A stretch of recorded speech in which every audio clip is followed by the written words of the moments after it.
Nah, hari ini saya, Dr. Tengku Winda Ardini SPJP, akan membawakan kuliah tentang penyakit kardiovaskular. Nanti ditanya aja kalau ada yang, penyakit kardiovaskular, penyakit jantung koroner. Jadi nanti ditanya aja kalau ada pertanyaan ya. Nah, ini secara umum, kalau penyakit, ya oke. Kardiovaskular itu kan merupakan masih menjadi penyebab kematian utama di seluruh dunia, ya kan? Jadi penyebab kematian nomor 1 itu masih penyakit kardiovaskular, baik di negara maju maupun negara berkembang. Nah, termasuklah di dalamnya penyakit jantung koroner. Kalau penyakit jantung koroner itu artinya disebabkan oleh adanya plak ateromatos yang menyebabkan obstruksi atau menyebabkan stenosis atau penyempitan yang menyebabkan aliran darah di pembuluh darah koroner itu semakin menyempit. Ini caranya. Oke. Nah, ini mungkin pointer mouse. Oke, ini mouse saya kelihatan ya? Kelihatan nggak mouse-nya? Kelihatan, Dok. Oke. Nah, ini pembuluh darah aorta, ya kan? Jadi dari pembuluh aorta besar ini, darah kan dari ventrikel kiri dipompakan mengalir ke seluruh tubuh melalui pembuluh darah besar aorta. Di pembuluh darah di bulbus aortanya ini keluarlah 2 arteri koroner, yang kiri dan yang kanan. Kalau yang kanan disebut dengan right coronary artery, ya kan? Ini cabang-cabangnya ada arteri marginal, ada PDA, ada PLB posterolateral, ada posterol descending. Nah, ini kalau yang kiri ini keluarlah sebagai left main coronary artery, kemudian dia bercabang 2 menjadi LAD, left atrial descending coronary artery, dan circumflex coronary artery. Ya. Nah, jadi kalau penyakit jantung koroner itu artinya adalah biasanya penyumbatan atau penyempitan di pembuluh darah koroner ini yang disebabkan oleh terutama oleh plak aterosklerosis. Nah, ini faktor resiko untuk terjadinya penyakit jantung koroner, ini faktor resiko yang harus diketahui sehari-hari, yaitu hipertensi, adanya riwayat hiperkolesterol, diabetes mellitus, sedentary lifestyle atau yang kurang bergerak, obesitas, perokok, dan riwayat keluarga. Oke. Nah, jadi dari faktor resiko ini, salah satunya sebenarnya usia. Jadi kalau misalnya laki-laki usia di atas 45 tahun itu sudah merupakan faktor resiko dari PJK. Terus kalau misalnya perempuan dengan usia di atas 55 tahun itu juga faktor resiko dari PJK. Ini merupakan kalau misalnya ada hal-hal faktor resiko yang bisa kita modifikasi, ada yang enggak. Yang enggak bisa kita modifikasi itu apa contohnya? Aku tanya ya. Yang enggak bisa kita ubah-ubah, yang udah nasibnya begitu apa? Marta, ada nggak Marta Esther Dika? Ada, Dok. Di antara faktor risiko penyakit jantung koroner ini, ada yang memang udah nasibnya, non-modifiable, nggak bisa kita ubah-ubah. Apa itu, Marta? Riwayat keluarga mungkin, Dok. Riwayat keluarga, kan? Nggak mungkin dia ganti keluarga, ya kan?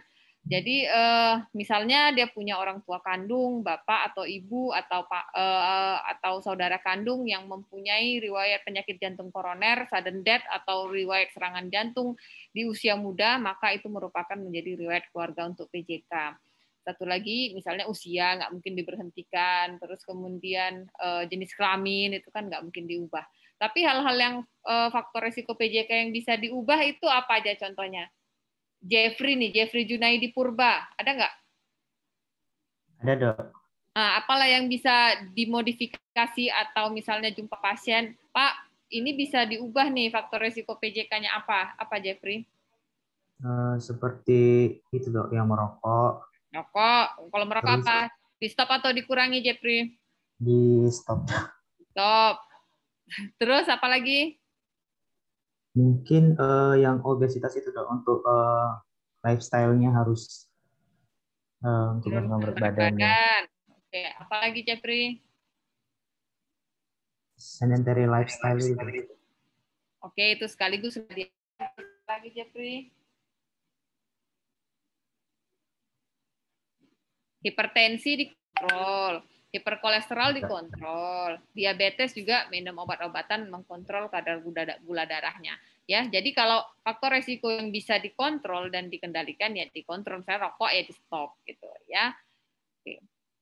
Nah, ini adalah nanti mungkin kalian bisa cari aktif ya, misalnya cari di YouTube atau di video itu mengenai bagaimana terbentuknya plak aterosklerosis, mulai dari LDL atau sering disebut dengan kolesterol jahat, itu partikelnya akan memasuki pembuluh darah, kemudian teroksidasi menjadi oksidas LDL, kemudian akan mengaktifkan berbagai mediator inflamasi, kemudian akan menyebabkan dimakan oleh makrofag, kemudian akhirnya menjadi foam cell, dan akhirnya seperti ini menumpuk di pembuluh darah, di lapisan dalam pembuluh darah, menyebabkan plak aterosklerosis yang menyebabkan penyempitan pembuluh darah jantung. Oke, nah ini prinsip dari setiap adanya penyempitan jantung koroner atau penyakit aterosklerosis atau yang kita sebut dengan bergejala dengan angina atau nyeri dada, maka prinsipnya adalah adanya kebutuhan dan permintaan dari oksigen. Jadi kayak supply dan demand gitu. Jadi kalau misalnya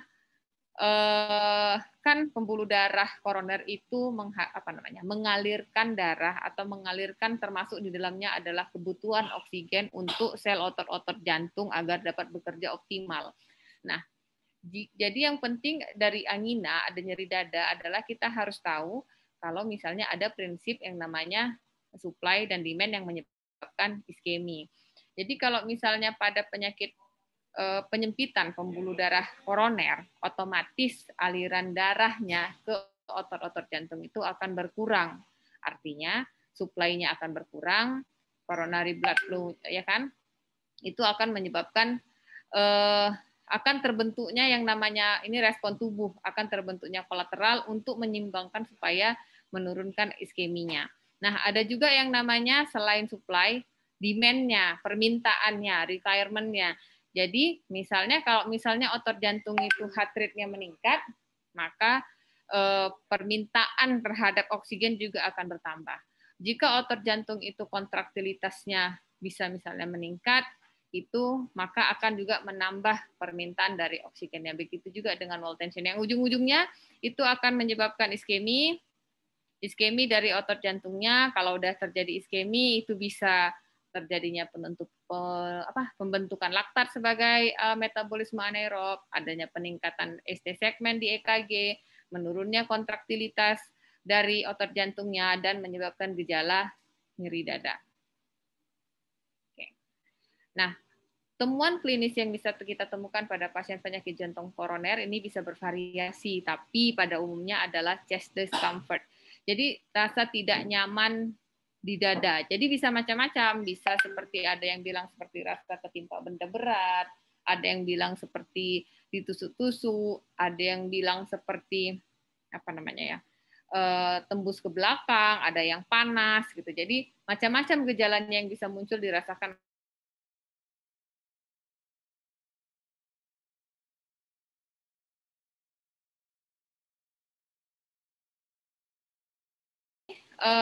Angina pectoris itu sendiri adalah rasa tidak nyaman di daerah dada atau sering disebut dengan substernal.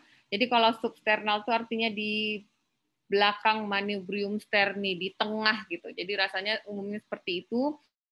Biasanya dipicu oleh aktivitas dan berkurang bila istirahat. Dan nyeri dada ini berkaitan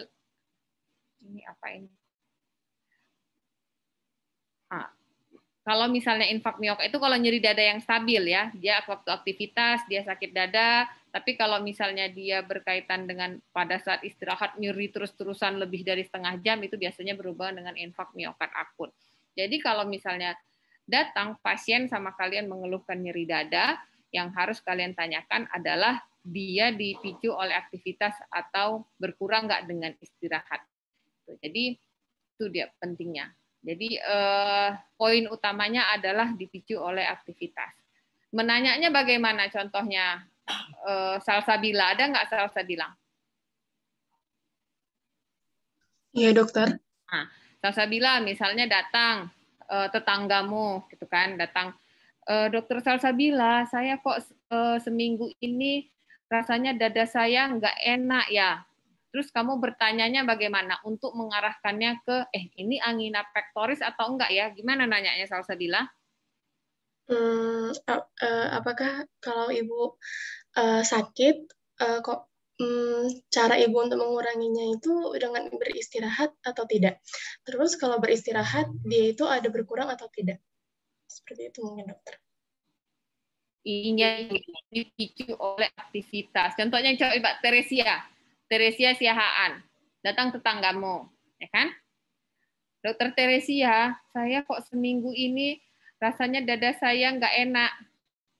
Terus apa yang kamu tanya Teresia? Gimana? Untuk memastikan dia ini angina pectoris atau enggak ya tetanggaku ini? Gimana Teresia? Uh, apakah nyerinya itu Bu muncul saat aktivitas saja Bu atau saat istirahat juga muncul Bu? Jadi misalnya kau harus tahu tetanggamu ini apa kegiatan sehari-harinya. Ya, misalnya tetanggamu ini ibu rumah tangga, di rumah saja, dia biasa mengerjakan pekerjaan rumah sehari-hari yang ringan-ringan. Jadi tanyakan per aktivitasnya, misalnya, Bu, Ibu kalau misalnya nyapu-nyapu atau ngangkat-ngangkat pot bunga, sakit nggak dadanya? Waktu lagi apa sakit dadanya? Tapi kalau katanya iya, pas sekali. Kalau misalnya saya ngangkat pot bunga saya dari depan ke belakang, dada saya sakit. Terus kalau saya bawa duduk hilang. Nah, gitu. Jadi kuncinya ini, aktivitasnya ini. Gitu. Tapi kalau dibilangnya nggak tentu dong. Kalau misalnya saya mau tidur malam, dia muncul. Waktu saya lagi duduk-duduk, muncul. Tapi kalau saya nyapu, saya mandi, saya naik tangga, saya jemur pakaian, nggak ada keluhannya, berarti tidak mengarah ke angina pectoris. Jadi ini kuncinya ya, dipicu oleh aktivitas dan berkurang dengan istirahat. Tapi ini untuk yang stabil. Kalau misalnya datang tetangga kalian sama kalian, misalnya nyeri dada berat, sakit dada baru kali ini dirasakan, terus menerus istirahat pun masih sakit dadanya sampai keringat dingin lebih dari setengah jam. Nah, itu udah angina pectoris yang tidak stabil yang biasa berkaitan dengan infak miokard akut. Segera kalian suruh ke rumah sakit. Kan? Nah, inilah dia nyeri itu kan bisa di dada, bisa di ulu hati, bisa di punggung, bisa di lengan kiri, ya. Nyeri dada dari angina dari jantung juga bisa seperti itu. Cuman biasanya kalau misalnya di kanan atas seperti ini, kanan bawah seperti ini biasanya bukan dari jantung gitu. Tapi kalau epigastrik bisa dari jantung. Terus kalau misalnya dari menjalar ke lengan kiri itu bisa dari jantung, bisa tembus ke belakang, bisa sampai ke rahang, itu biasanya bisa juga dari jantung. Jadi dipahami, cari nanti penjalaran angina pectoris itu bisa kemana aja. Ya, jadi kalian harus lebih aktif ya. Oke. Nah, jadi ada kriterianya gitu. Jadi kriteria dari angina yang tipikal, karena nyeri dada yang atipikal juga ada. Nyeri dada itu bukan hanya dari jantung, banyak kan organ di rongga toraks itu bisa dari otot, tulang, lambung, macam-macam. Nah, jadi harus ada 3 kriterianya. Pertama, substernal tadi, jadi di tengah dada. Itu dengan karakteristik dengan khas dari kualitas dan durasinya. Nah, biasanya dipicu oleh aktivitas atau emotional stress. Atau misalnya dia bilang, "Dok, saya kalau lagi marah dada saya nyeri." Itu bisa. Terus kalau dibawa istirahat dia hilang, atau kalau dia punya obat-obatan seperti nitrat, isosorbit nitrat atau nitrat yang lainnya, "Dok, saya kalau makan obat di bawah lidah nyeri dadanya hilang." Nah, itu biasanya udah khas dari angina. Nah, kalau misalnya atipikal angina ada yang namanya juga non anginal chest pain. Jadi nggak ada di antara ketiga ini. Jadi yang 3 ini harus kalian tanya. Nah, jadi kalau kalian sudah mendiagnosa suatu pasien dengan disebut dengan angina pectoris, itu ada kelasnya, ada CCS-nya berdasarkan Canadian Cardiovascular Society. Jadi angina pectoris stabil kelas berapa? Kelas 1, kelas 2, kelas 3, kelas 4. Ini kayak hampir sama dengan NIHA. Jadi kalau misalnya kelas 4, dia pada saat istirahat anginanya bisa muncul. Kalau misalnya kelas 3 dengan aktivitas yang ringan saja, dengan aktivitas yang sehari-hari saja, ordinary physical activity aja dia sudah muncul gitu. Misalnya aktivitas sehari-hari itu apa ya? Makan, mandi. Dok, saya kalau ke kamar mandi aja atau habis mandi aja dada saya kok panas ya. Atau dok, saya habis makan, siap makan, dada saya kok rasanya penuh sampai ke punggung. Nah, itu. Nah, kalau misalnya kelas 2 itu harus aktivitas yang agak lebih sedang. Kalau misalnya kelas 1 aktivitas yang berat lah seperti naik tangga atau mengangkat berat itu barulah dia kelas 1. Nah, yang kita periksakan, jadi kalau udah datanglah tetangga si dokter Teresia tadi kan datang ke rumahnya, terus oh ini si opung sebelah ini ternyata waktu ngangkat-ngangkat pot bunganya dia sakit dadanya katanya. Terus kalau dia dibawa duduk dia hilang. Apa yang harus dilakukan selanjutnya? Maka kita harus memastikan itu memang angina pectoris yang berasal dari jantung atau bukan. Selain dari anamnesa, salah satunya harus diperiksa EKG, ya kan? Terutama ini EKG. Dapat dilakukan pemeriksaan laboratorium. Ini selanjutnya mungkin di echo atau di ini urutannya nggak pas ini dibuatnya. Mungkin EKG, kemudian foto toraks, kalau perlu diberi pemeriksaan laboratorium, dan kalau lebih lanjut lagi dilakukan ekokardiografi. Nah, ini kalau pasiennya acute coronary syndrome nih. Ya kan, ini ada pemeriksaan laboratoriumnya.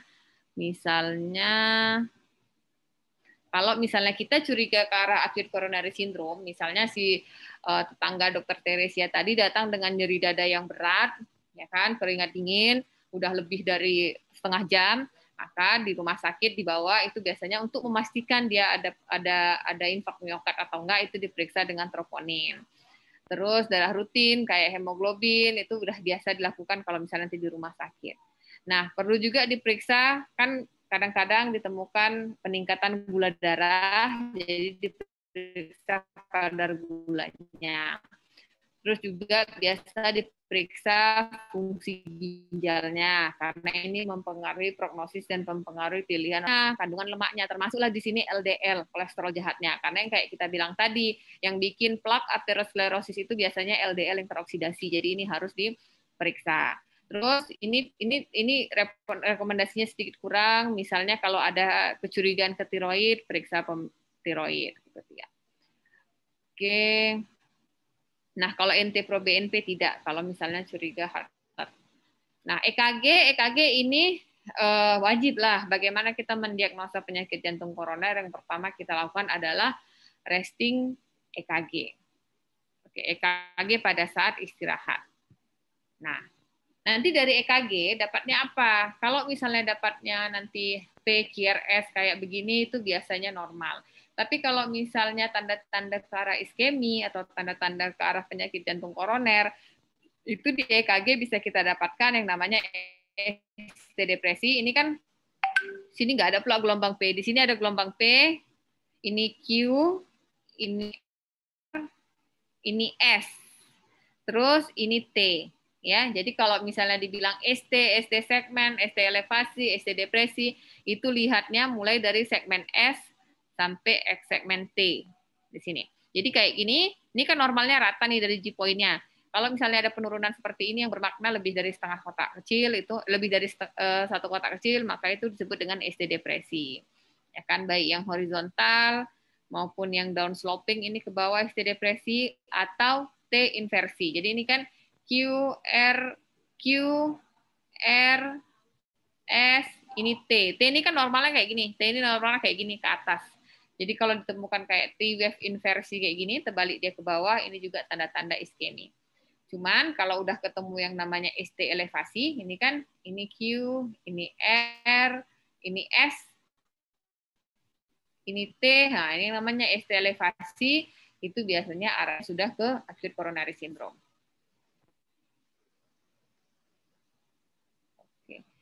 Ini yang biasanya yang advance dilakukan oleh kardiologis, ya kan? Ini untuk apa ya? Mendeteksi penyebab lain angina, ya kan? Misalnya ada diseksi aorta atau ada aortic stenosis gitu, yang gejalanya juga seperti nyeri dada juga. Jadi harus dibedakan apakah ini ada penyebabnya dari bukan hanya penyakit jantung koroner atau ternyata bukan penyakit koroner, ternyata dari penyebab struktur kelainan struktur yang lain.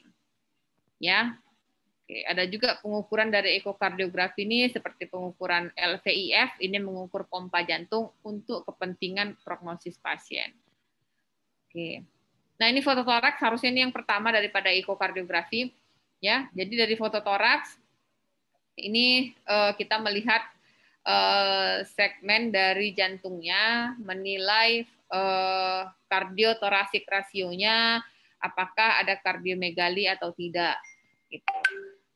Udah bisa ngitung CTR, Gebi Delila Cecilia ada nggak? Dokter. Nah, udah tahu cara ngitung kardiotorasik rasio nggak? Yang sebagian jantung sebelah kiri ditambahin sebelah kanan terus dengan panjang rongga toraksnya. Atau yang kesehatan bagi tercil. Jadi kira-kira kalau Gebi kira-kira pada foto torak ini CTR-nya kardiotorasik rasionya kira-kira berapa Gebi? Masih normal. Masih normal. Kalau dikatakan kardiomegali jika? Di atas 50%. Di atas 50%. Memang secara normal yang kayak dibilang si Gebi tadi ya. Jadi ini ditarik garis imajiner di tengah. Oh, aku coba pakai ini saja. Nah.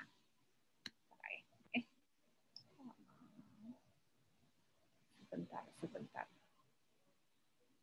Oke. Nah, ini nampak kan? Ini ditarik garis imajiner yang kayak dibilang si Gebi tadi.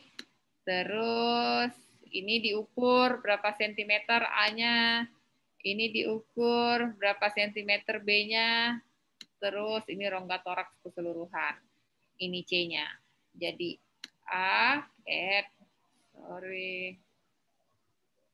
Jadi A tambah B bagi C, yang mana normalnya itu di bawah 50%. Ya. Kalau ini sekilas kita lihat, pasti jantungnya udah lebih kecil dari 50% dari rongga toraksnya. Oke.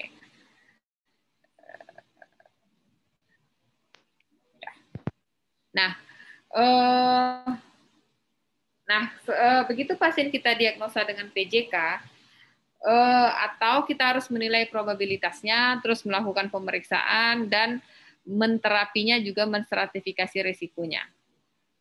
Nah, buat yang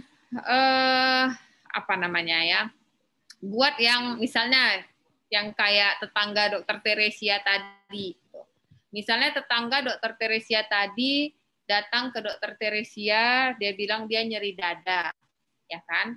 Tapi dia takut apakah dia kena penyakit jantung koroner atau enggak, gitu. Jadi itu ada skornya, ya kan? Kalau misalnya yang datang sama Teresia tadi laki-laki, umurnya 60 atau umurnya 70 tahun, nah maka dia masuk dalam faktor risiko yang tinggi. Tapi kalau misalnya yang datang sama Dokter Teresia tadi perempuan, umurnya juga masih muda, masih 30 tahun, faktor resikonya ditanya hipertensi nggak ada, sakit gula nggak ada, hiperkolesterol nggak ada, itu biasanya arah ke penyakit atau ke arah ke angina pectorisnya skornya juga lebih rendah. Jadi ada clinical pretest probability pada pasien-pasien yang stable pectoris yang stabil. Nah, ini nanti kalian baca aja ya, nanti slide-nya nanti minta sama Dokter Virus ya. Jadi kalau pasien misalnya sudah diperiksa, ternyata dia dijumpain angina pectoris, tapi kalau anginanya yang unstable, yang kayak tadi, angina unstable itu apa? Udah belajar angina unstable nggak? Al-Fatihatu ada Al-Fatihatu? Iya, Dok. Jadi angina pectoris itu kan ada yang stabil, ada yang nggak stabil. Dikatakan nggak stabil itu yang kayak mana Al-Fatihatu?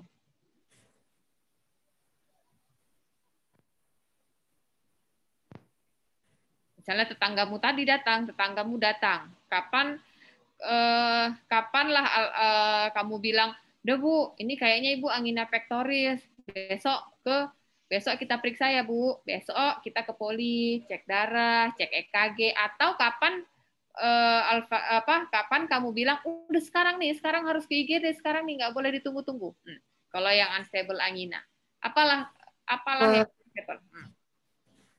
Kalau yang stabil itu pas aktivitas ya dok? Terus, kalau yang nggak stabil? Pas istirahat. Terus dari gejalanya?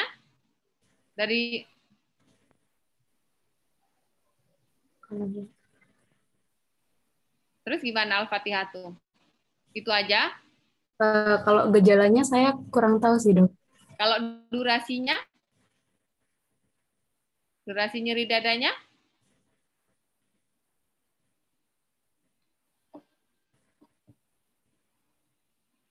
Belum tahu juga sih dok karena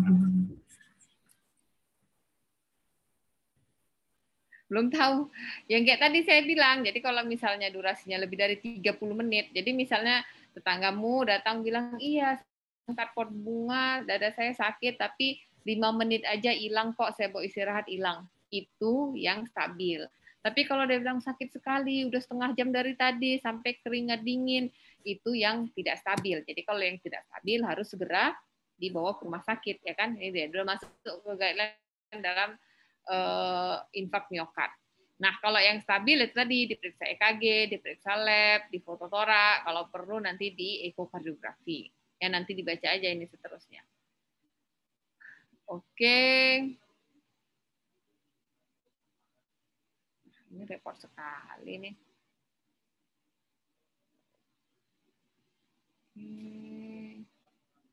Ada yang kurang ini.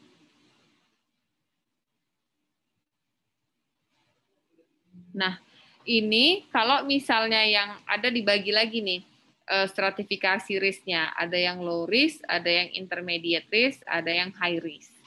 Ya, jadi kalau udah pasien dengan terkonfirm diagnosis penyakit jantung koroner, kita harus pisahkan dia dalam low risk, intermediate risk, atau yang high risk. Contoh yang high risk ini biasanya angka kematiannya lebih dari 3% per tahun. Jadi itu misalnya pada yang pompa jantungnya rendah, ya kan. Kemudian waktu di EKG di stres itu ternyata ada ST segmen depresi yang cukup bermakna, ya kan. Kemudian inilah dibaca saja nanti ya. Kemudian setelah di angiografi ketemu multivessel obstructive coronary artery disease-nya lebih dari 70%, di left vein-nya lebih dari 50%, itu ternyata masuk yang high risk. Sebagai tata laksananya, jadi kalau pasien udah terdiagnosa sebagai penyakit jantung koroner, yang dilakukan adalah pertama perubahan pola hidup, terus minum obat-obatan teratur, dan kalau perlu sesuai indikasi direvaskularisasi. Oke, modifikasi gaya hidup tadi apa? Misalnya kalau merokok ya stop. Diet sehat misalnya ini panduan diet sehat itu. Misalnya ada tetangga siapa lagi kita bilang nih, tetangga si Fani Maulida, dia bilang, Dokter Fani, saya kemarin masuk rumah sakit, sudah terdiagnosa sebagai penyakit jantung koroner, makan saya gimana ya? Ini rekomendasinya, kurangi makan lemak, terus kurangi makan garam, banyak makan serat, buah, sayur, makan ikan tuh bagus tiap hari, malah paling tidak 2 kali seminggu.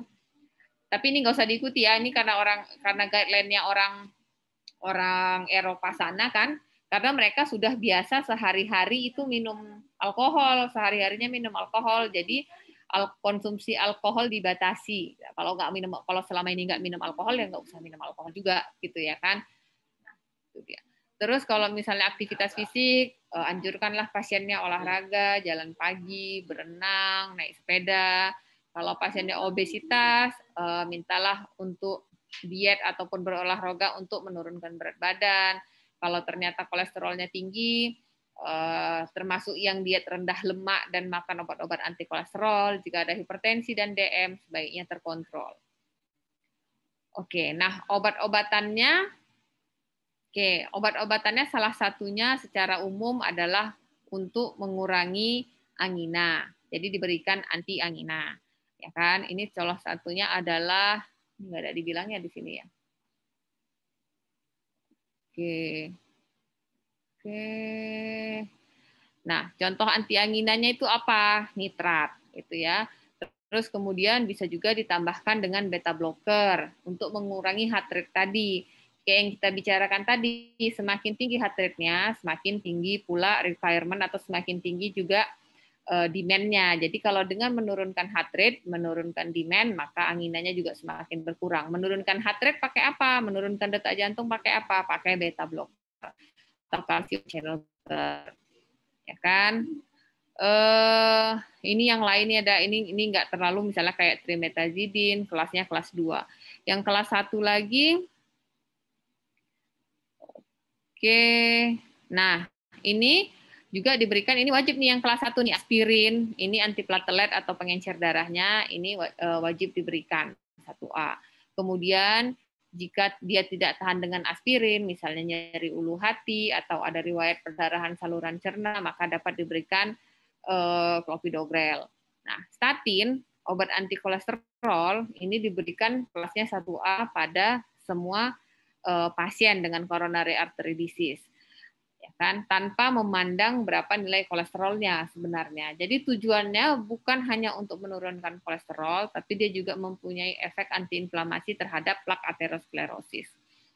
Kemudian penggunaan seperti obat-obatan kayak ACE inhibitor ini tergantung indikasi. Kalau misalnya ada hipertensi, ada diabetes, ada gagal jantung, maka dapat ditambahkan obat-obat ACE inhibitor.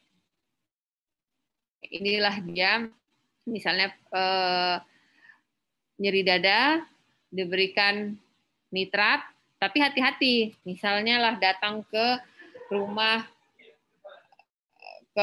Amelia kan, tetangga sebelahnya sakit dadanya, terus si Amelia, oh ini kalau misalnya nyeri dada, ini harus dihilangkan dulu, di-relief dulu anginanya, mau beri nitrat. Tapi hati-hati, nitrat ini punya efek menurunkan tekanan darah. Jadi kalau bisa Amelia tensi dulu. Kalau tensinya di atas 100 atau 110, maka dapat diberikan nitrat. Nanti ini kalian baca aja ya. Oke. Nah, selanjutnya adalah jika memang terbukti ada penyempitan jantung koroner, maka jika itu dapat menyebabkan angina yang bermakna, salah satunya adalah dengan revaskularisasi. Jadi, apalagi kalau yang tidak respon terhadap obat-obatan. Misalnya udah berobat ke dokter Keti nih, berobat ke dokter Keti, terus dokter Keti udah kasih obat-obatan tadi, udah kasih antiplatelet, udah kasih aspirin, udah kasih nitrat, udah kasih beta blocker, udah kasih statin, DM-nya dikontrol, terus tekanan darahnya juga udah terkontrol, tapi masih juga berkeluhan nyeri dada, maka salah satu pilihannya adalah dengan direvaskularisasi.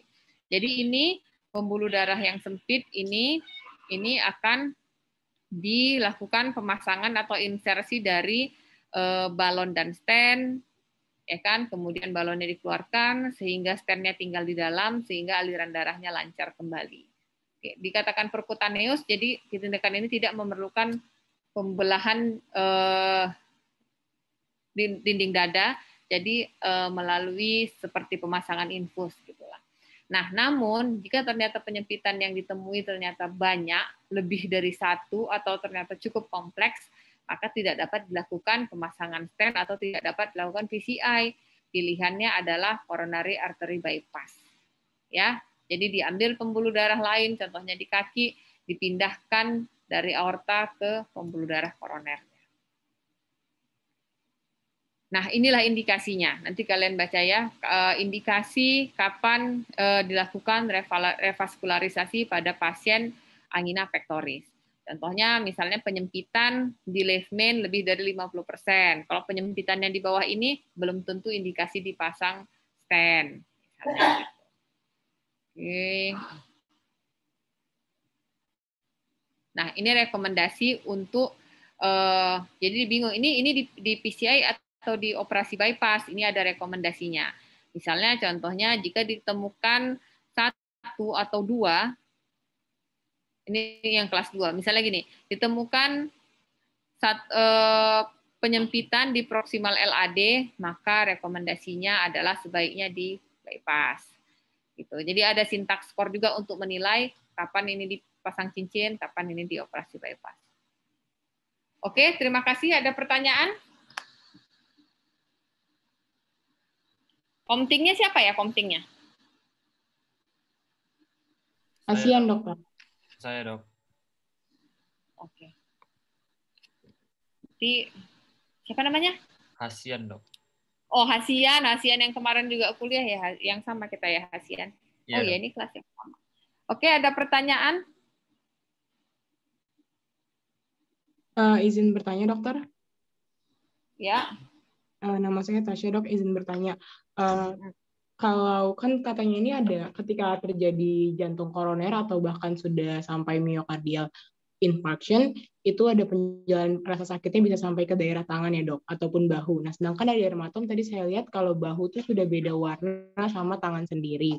Dan kenapa seringnya itu kasusnya ke tangan kiri ya dok? Kenapa nggak tangan kanan juga? Mungkin kayak gitu dok. Terima kasih. Itu penjalaran sarafnya, Anastasia. Ini pun saya nggak tahu nih, ngambil slide.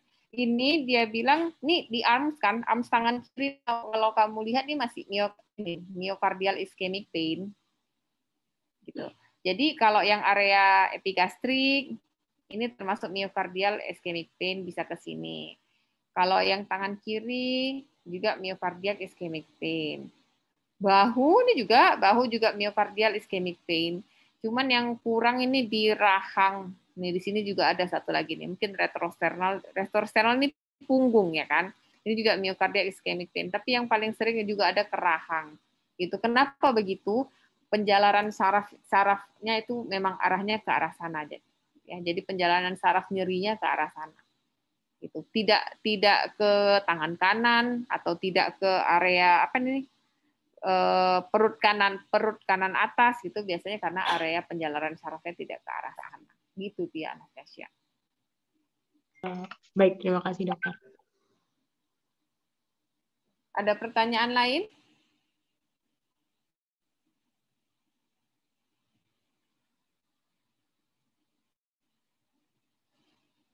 Cuman ini memang harus kalian kuasai ya, karena ini sehari-hari kalian akan banyak menjumpai dengan penyakit jantung koroner. Balik lagi ke pendahuluan tadi ya kan, penyakit jantung koroner ini prevalensinya banyak, usia mulai di atas 40 tahun itu sudah banyak yang terkena, kemudian juga masih menjadi penyebab kematian nomor 1 baik di negara maju dan negara berkembang.